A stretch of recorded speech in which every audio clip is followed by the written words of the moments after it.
A message from our sponsor, Ingram Barge Company. Calling all pilots in the Gulf region.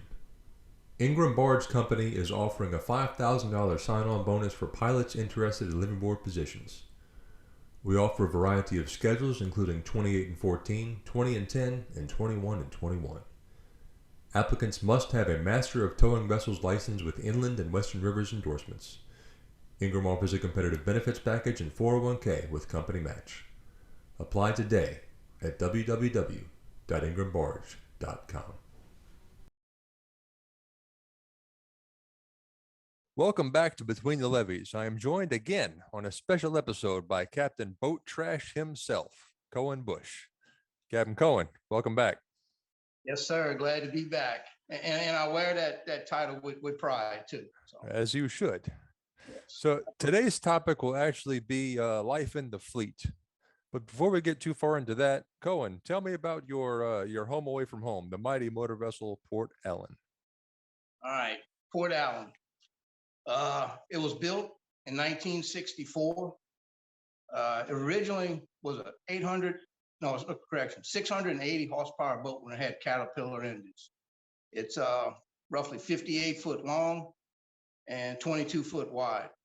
And what makes it really unique is that when they built it, they called it a pipe fitter's nightmare because there's no flat spot on the boat, on the hull of the boat. It's actually football shaped. It's wider in the middle, narrower on the bow and stern. And then when you look at it, when it's up on dry dock, it looks like a giant guppy. I mean, you got the big belly, but because of that unique design, it puts the water right on the wheels where you get the most power. Like I said, it was built in 1964 by Midland. It was built at the old Port Allen Marine Shipyard, which is on the Port Allen route, not too far from the Port Allen locks. It was actually built to work that shipyard. And for some reason or other, they needed it out in the fleet, and it did so well out there that that's where they kept it. Like I said, when it was originally built, it was 680 horsepower, had Caterpillar engines in it. Later on, it was repowered with Detroit's, which brought it up to an 800. And then now we have Cummins engines, and it's 1,000 horsepower. And when was that done? When was it powered up to 1,000? God, that must have been, I may be a little off on these times, but maybe about 10 years ago, 12 years ago. I think we switched to the Cummins engines. Wasn't too long after Ingram bought Capital out, which was in 2009. So 2010, so somewhere between 12 and 13 years ago, something like that. And but it's 1,000 horsepower boat, but it's a very powerful 1,000. When it first got repowered to 1,000 horsepower, we brought it out in the fleet, and Carline had one of their boats. I can't remember the name of the boat, but it was a 1350 triple screw.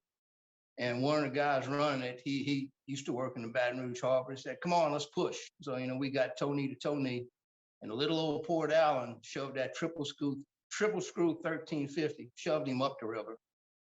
So he just said, "All right, I give." He tapped out. He left. Wasn't too long after that, a few days after that, CCI fleet, that's also in Baton Rouge, they had their pride and joy boat. And guy that was the captain on that, his name was Skippy Valance. Some of the old timers will know that name. He worked everywhere. But he said, "Come on, let's shove." So we hooked up and pushed him up the river. He got off of it. He said, "All right, I give." He said, "You see that boat you on? They need to write songs about that boat because it's just an amazing little boat. It's so maneuverable. It spoils you. It absolutely spoils you." Well, I've been up in that telephone booth a couple of times. How much room you'll have to operate in there? Well, this is no exaggeration. I'm 5'9", and if I put my arms out like this, I can touch both sides of the wheelhouse. So, people in prison have more room than we have in that little wheelhouse. But on that note, it makes everything readily accessible. All my clipboards, everything I need, I don't have to get up and move. Even the coffee pots, one arm's length away. So, gonna say, how many pots of coffee you drink in a watch?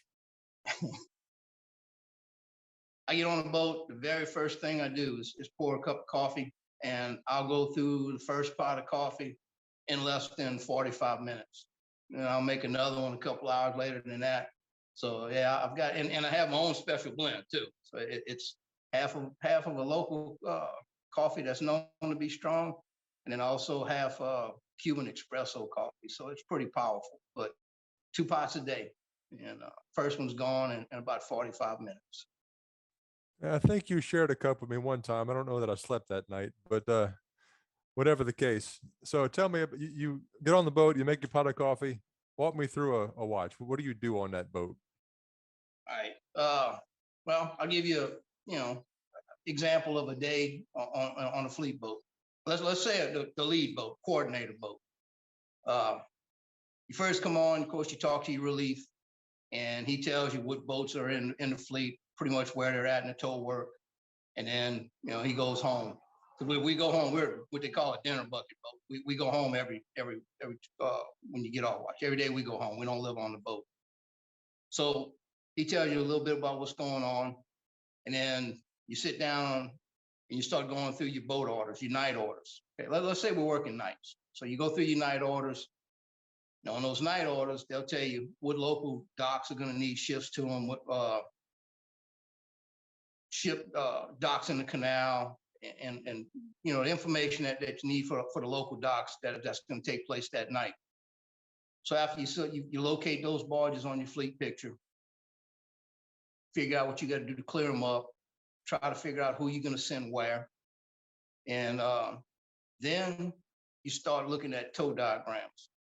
Not only the boats that are there in the fleet at the time, but also the boats that are coming in that night or possibly the next day, because our main job in the fleet is we build tow. We shift barges in and out of the local docks, but we also build tow. We'll get tow diagrams, and you may have to build a 30 barge tow for a boat that's going to be here 3 days from now. So you start doing that.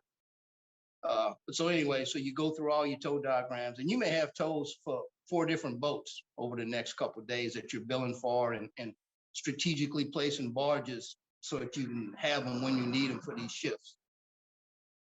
Then after you develop your game plan, then you start shifting barges. At our fleet, we have 5 fleet boats.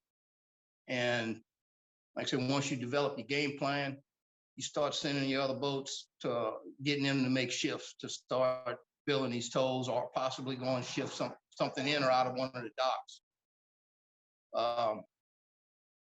One of the other things that the lead boat, coordinator boat does when you're working nights, let's say if one of the boats is short-handed, because we have a company policy, one deckhand can't work by himself, have to have 2 men.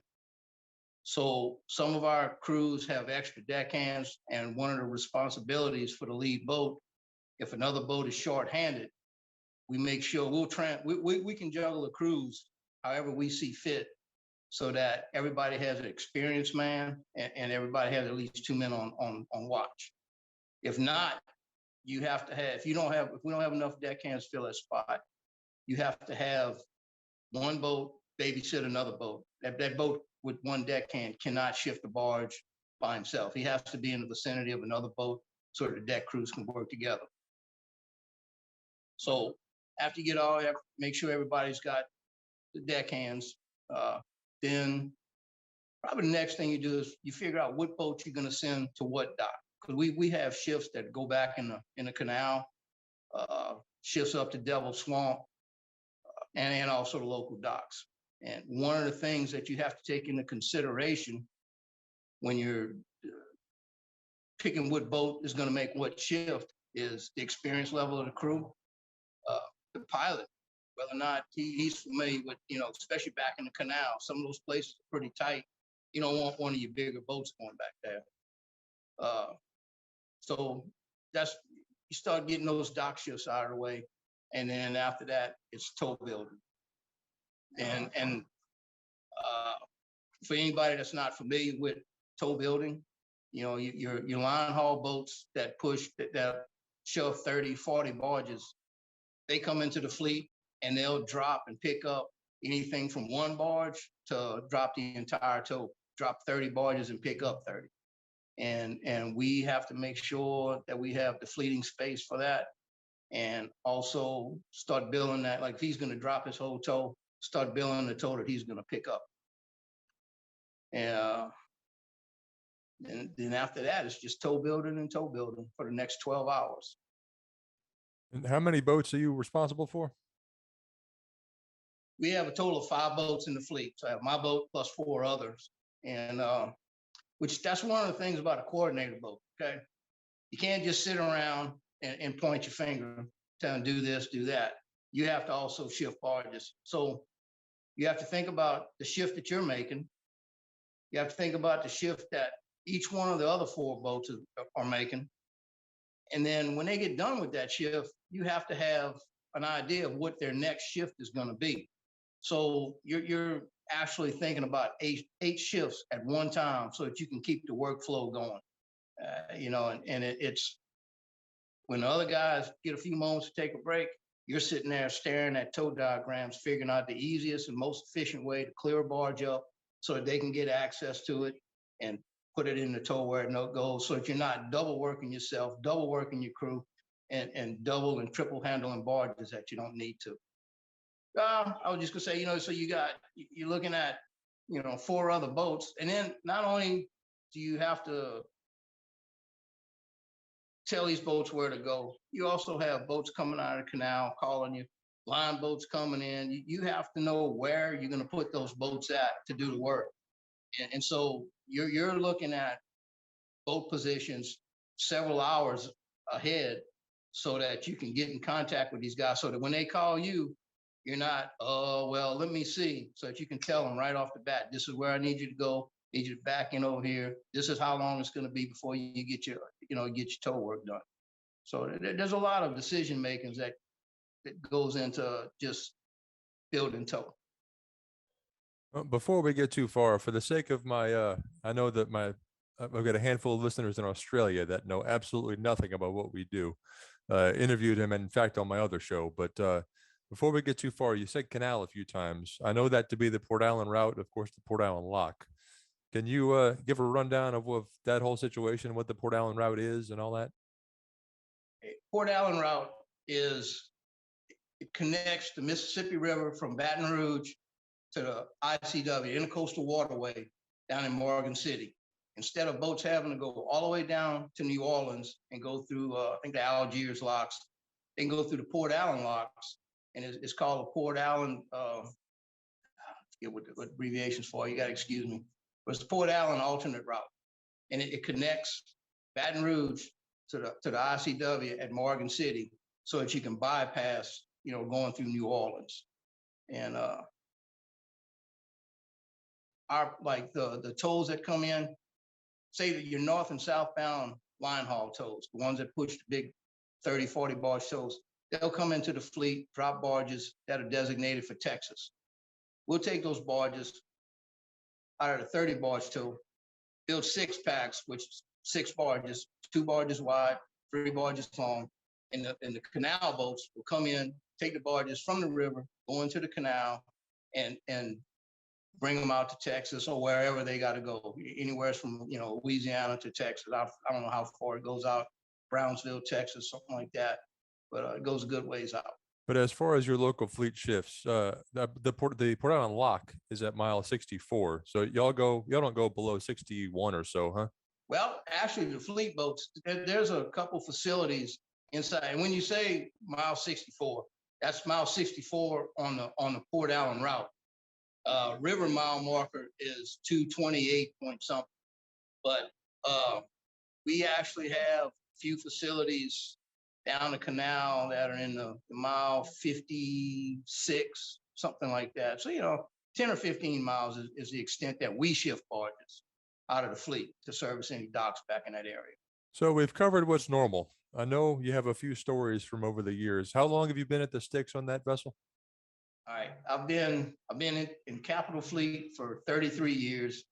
Been on the Port Allen probably 28 years, 27 to 28 years continuously. Of course, I decked on it. That was the very first boat I ever set foot on when I was hired in 1978, 79. That was the very first boat I put on. But yeah, what I've mentioned so far is just the average day. And then, of course, in that amount of time, there's been quite a few instances where it's not the average day. Uh, Everything from weather, we've had, seems like my schedule, every major hurricane that's hit Baton Rouge, I've been on watch. Uh, the last hurricane that we had, we out of the 4 boats that go home every day, we had 2 pilots, myself and Richard Hernandez, and 1 deckhand show up. Can't fault the guys that didn't show up, because family first. But some people like me, we go to the job. So we were there, and hurricanes coming through, and when hurricanes come through, we have a procedure where we block up all the barges, we double rig everything. I mean, it's hard down. There's more wires on that than you'll ever see on a tow that goes north and southbound. And we had all the boats tied off at the office. And I don't know if you want to say for safety's sake, we weren't sitting on the boat. We were actually by the office itself, and we're standing out there. And the office has a metal built roof on it, and the roof was just flapping. And I was really surprised that some of it didn't just come off.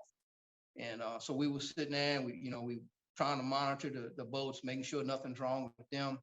Well, the hurricane passes, and if you show you how my priorities are, hurricane passes, and I made mention of the metal roof. My shop, my woodworking shop, it has a metal roof on it. So we just went through the hurricane. I mean, we had 80, 90 mile an hour winds in Baton Rouge. Get off work, I'm going home. And do I go home to check on the wife and family first? No, I go to my shop. So I drive up, and this is I step out, and I see the roof and everything's still intact. And I literally got out and I said, thank you, God. I didn't want to have to re-roof my shop. But no, we get hurricane, the weather is one thing. And I've sat through quite a few hurricanes, and it gets pretty intense. You have the Mississippi River that's normally smooth, okay? You'll have 4 and 5 foot waves, literally 5 foot waves in the middle of the Mississippi River.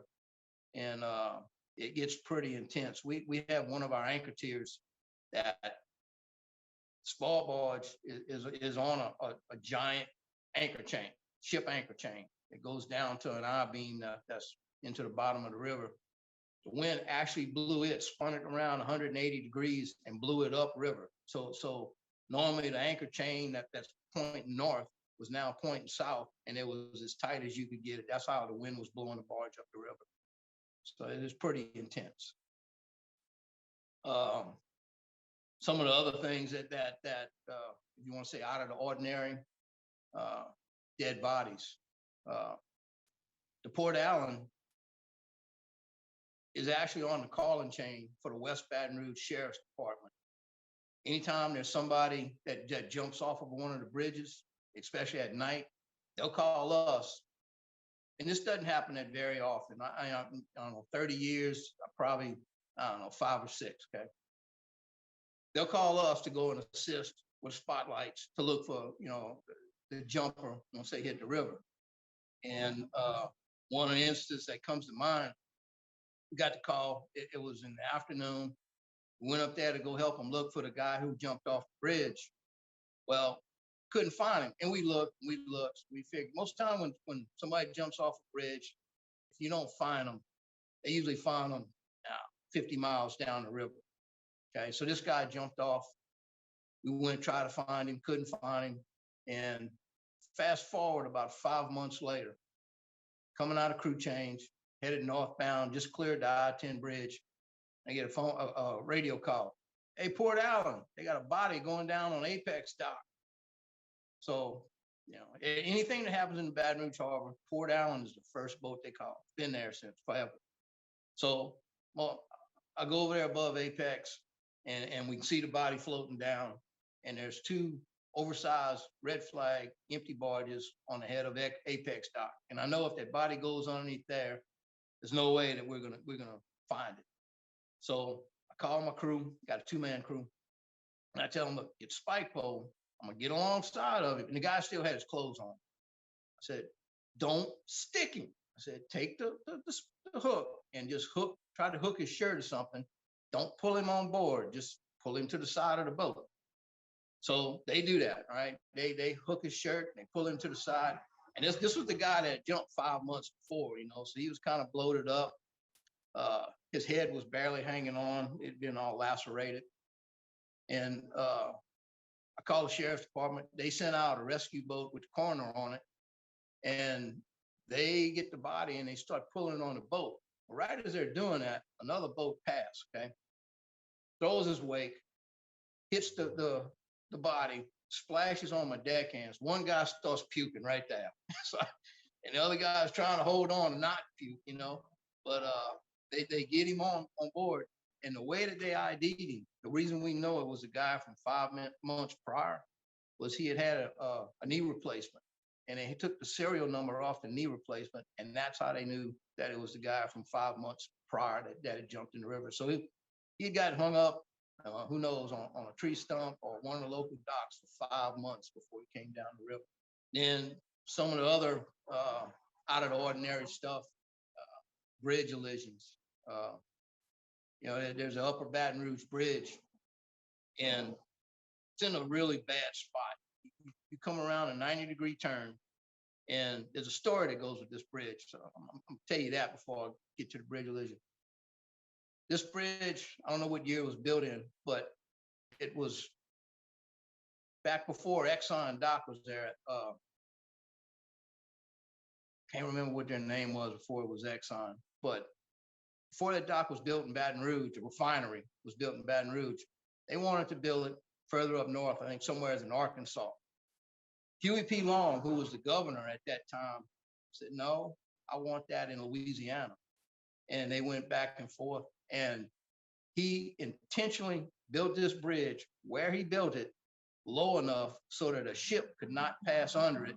And so Exxon Oil had no other choice but build that refinery right there in Baton Rouge. So it's not in a good place as far as for navigation, other than stop ships from going up north. So that's the reason that bridge, the location of that bridge. But and that bridge gets hit, oh God, I don't know, 10 times a year, 5 to 10 times a year.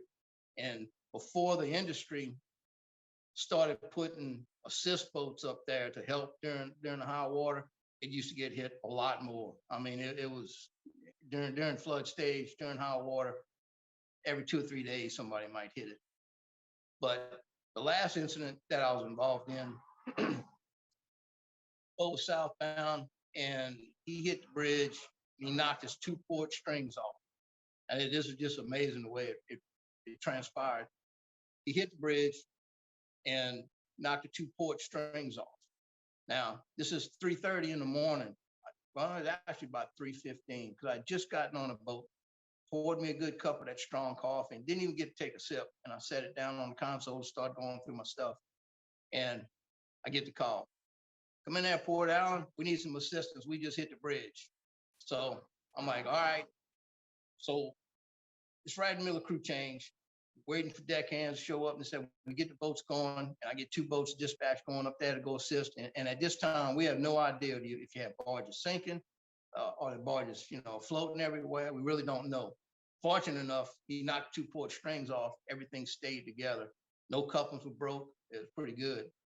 Well, our office is, 4 miles from that bridge. And I knew, and once again, this was before I knew that the barges stayed together. I had no idea if the barges were scattered. It was 4 miles from us. So I called one of my good friends that works for Kirby, which I'll get to a story about him after we do this.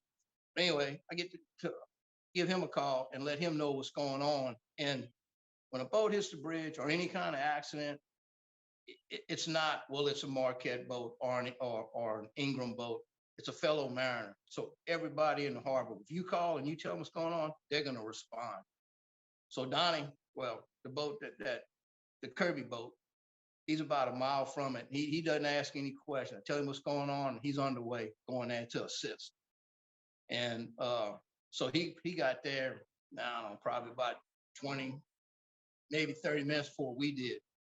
But I got to take my hat off to the line boat that hit that bridge, because he came through, knocked those two strings loose, and he was able to, him and his crew, you got to give him a round of applause, because he was able to come down in there, catch a wire on those two strings. And that's all he could get. But he was able to grab that till we could get there to assist him into the bank and rewire all those barges in there. And that was one of the fortunate instances where we didn't have anything sinking. Nothing broke loose and going down on the dock. But it was a really good response by, two different companies going help another boat out. And but yeah, and the guy that was on the Kirby boat, he's a good friend of mine. Him and I actually used to deck together on the Port Allen. And he's been in the harbor. He's probably the only person in the harbor that's been there longer than me. And but it was really good response. And like I said, when somebody has an accident, doesn't matter what company, everybody is just a fellow mariner, and we're going to assist. Did you have a story about Donnie, or was that it? Oh, I got a good one. Okay. And he knows about this because we joke about it all the time. Okay. One of the things that's changed in this industry is the safety. And this was probably, I'm going to say 1980. Okay. At that time, the Port Allen, we didn't have any kind of safety railing or safety lines or anything on the bottom deck. You walked out the door, it was flat deck and in the river. Well, we're working the old Port Allen Marine cleaning plant. And we're on the Port Allen, and it was me. We had three deckhands. The pilot was Mike Canella. Some of the Deloach guys will recognize that name. Mike Canella. Three deckhands: Cliff Caraway, Donnie Canella, and myself. Okay. And the three of us deckhands, we grew up together. We went to high school together. I mean, we literally grew up together. So these are good friends of mine. Anyway, we're working the cleaning plant, and we're shoving an oversized load, and it's a loaded box. When a boat is made up to the square end of a barge, and they're driving on it, excuse me, behind that barge, there's all kind of turbulence in the water. Looks like it's boiling. So anyway, so we're shoving this loaded barge, and it comes time to tie it off. Donnie goes out the galley first, and I'm following behind him. And I don't know what I did or what, but I turned to say something to Cliff, and either I tripped, stepped on some grease or what, but I went straight over the side. So I have no idea how, but I wound up hanging on the face wire. I'm literally hanging on the face wire. This water's boiling up all over. The boat's hooked up, and you would think the guys that you grew up with, they're your friends, they're your lifelong buddies. You would think they would jump to pull you out of that water, right? No. Donnie Canella is leaning on the side of the barge, laughing so hard. Okay. He's laughing at me. I'm hanging in the water on the face wire. Cliff's just sitting inside the galley. The cleaning plant had to call Mike Canella on the radio and say, "Hey, Cap, you might want to pull him back. You got a deckhand hanging on the face wire." So he pulls him back. They get me out the water. And this is the middle of wintertime. So I'm sitting on the bank, and it was below freezing. I'm sitting on the deck of that boat. I'm soaking wet. And I look at Donnie. I said, "Donnie, I'm going down in that engine room and warm up. When I get back up, I'm going to kick your ass." But him and I still joke about that. And that's been, God, man, 40 years. And, he's a good pilot, and he's a good friend. Just can't expect him to save you. Apparently not. But for the sake of my friends down under again, tell me what a face wire is. Okay. Face wire, when you're moving barges, you have to connect the boat to the barge. And so we have 1-inch cable with an eye spliced in one end of it. That you put that on the bits on the corner of the barges, and you have these hydraulic winches that tighten it up, and that's what rigidly connects you to that barge, enables you to maneuver it like you need to take it wherever. And if your winch is busted, what does it take to fasten that barge to the boat? Well, you can get a set of rigging, and that's happened. Like anything mechanical, it'll break. And there's times when, there's no way of telling when it's going to happen. There's times when you'll give a boat a little rudder, and that face wire will break.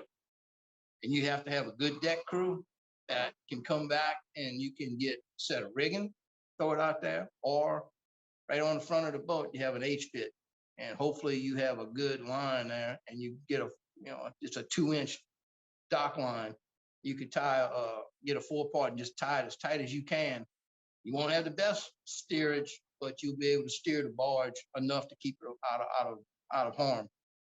And while you set up a set of rigging, which is another 1-inch cable, 7/8 inch cable with a ratchet and a strap, and tighten it up to the barge.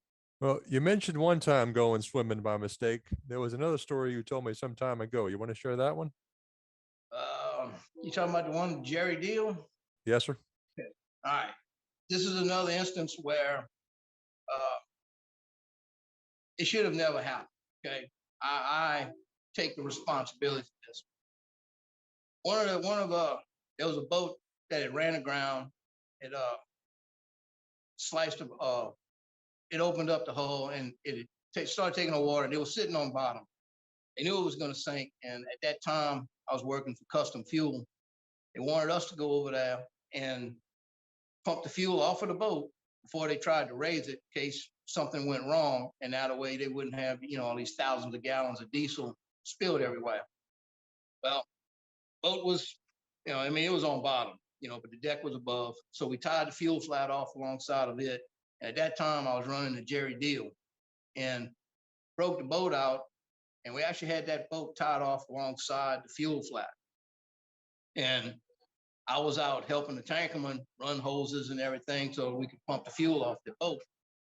Well, got grime and grunge on my hands and decide I want to wash that off. Instead of going into the galley, I decide, well, I'm going to just wash my hands right here in the river. Now, the Jerry deal and the fuel flat, they both have tires on the side, cushion when you land on things. And where I leaned over between the boat and the barge, had my life jacket on, and I guess I just leaned over too far. I went head first, straight down between the barge and the Jerry deal, the boat. Head first between the tires, and I have no idea how I did this, but somehow I was able to fold in half and pop right up back in that same hole where I went into the river. Pulled myself up. And at that time, we didn't have a deckhand. The tankerman was out there. There's nobody around. It's a miracle I'm alive. Okay? I really should be dead from stupidity. But pulled myself up, got on the deck, and I was like, that was stupid. But dried off and just went about our business. But that was when you step back and you think about it, you realize how close to death I was. It just, to be able to go head first between the boat and not get stuck under the barge or not get stuck under the boat, and then to pop up in that same spot. That's divine intervention. I said that's 2 instances where really could have been a bad outcome. So I'm really thankful. So once again, divine intervention. Well, speaking of, and since we're talking about being in the water, there's a story you shared a while back from your Coast Guard days that we forgot to cover in our last meeting. Oh man, that was so many of them. Well, something about a big old eyeball staring at you. Right. I got that. Okay. All right. This is back when I was in the Coast Guard. And I was Coast Guard dock, and a lot of times I was actually on a seagoing buoy tender. And a lot of times we set buoys in positions where the ship couldn't get close enough because of reef. So the dive team would go set it. So I think we were probably, I don't know, 40 feet down, and we were just off the coast of Kauai, and 40 feet down. I'm down there hooking this shackle up. There's, it's pretty substantial shackle, and screw pin shackle, shackling the buoy chain to the dead man. That's what we call the sinker, and which is sinker that holds a buoy in position. It's a giant concrete block that weighs literally about 12,000 pounds. So anyway, I'm hooking this up, and I hear people say, "Man, it felt like something was looking at me." Hooking this up, and I got that feeling. And I lift up, and you got dive gear on, and you have no peripheral vision. You got dive mask on, so you can only see what's in front of you. And pick my head up, and I turn like this, and literally 4 feet away from me, there's a 60-foot whale, eyeball the size of a basketball, looking at me. And my heart stopped, my blood froze, I forgot how to breathe, and I'm just sitting there. And then with just a little slight swish of his tail, this humongous whale just goes off, and at that time, what's going through my mind is, I'm not even an hors d'oeuvre for this thing. It's huge. You can't imagine how massive a whale is 4 feet away. And so he's sitting there looking at me like, what is this human doing? And he just went on about his business. And after that happened, for a moment, I just sat there and I was like, wow, that was awesome. One thing I wish I would have done was reached out and touched him, And but I grew up watching Jacques Cousteau. That was like one of my childhood idols. And here I am, 4 foot away from this humongous whale. It was just amazing. That's one of those moments you never forget. Any more dive stories that you may have not shared last time? I know you told me about the sharks and bailing out. Yeah, I got another near-death experience. Once again, we were diving, and I'm one of these people who's naturally buoyant, and it takes, I can go through a bottle of an air real quick. We were down there working, and all of a sudden, when I'm trying to be, not getting any air, I look down at my dive gauge, and it's showing, hardly anything in the tank. So, and I don't know how deep we are, 30 feet, something like that. So I start going to the surface, and when you're running out of air, you start seeing these little white spots. That means you're getting close to passing out. I was real close to that point. As I'm going up, the chain that's connected to this buoy, it's tied off in big loops, and it goes right between the back of my head and the top of my tanks. So I'm wedged on this chain, and I know, I never freaked out at any instance where I've been in trouble in the water. I never freaked out, and I don't know, something just told me to reach up and push down. And when I did that, I freed myself out of the chain. And when I hit the surface, I was as close to blacking out as you could, and that's just another instance where, divine intervention that I didn't die. So I guess just the water is where I'm supposed to be. All right. Well, that's about it, Tim. I appreciate it, Coan. But there is one other thing. Today's episode brought to you in part by Bueche's Custom Woodworking. No home is complete without a Bueche original made from beautiful Louisiana sinker cypress, the most beautiful wood God ever made. How's that for a shameless plug? I'll take it. All right. You got anything else for me, man? I don't think so. We'll talk to you soon, Cap. Thank you very much. Talk to you later. This has been a production of Where You At Studios, LLC. Please check out the bonus video footage of Coan's shop on YouTube and Spotify. Thanks for listening. Thanks for watching.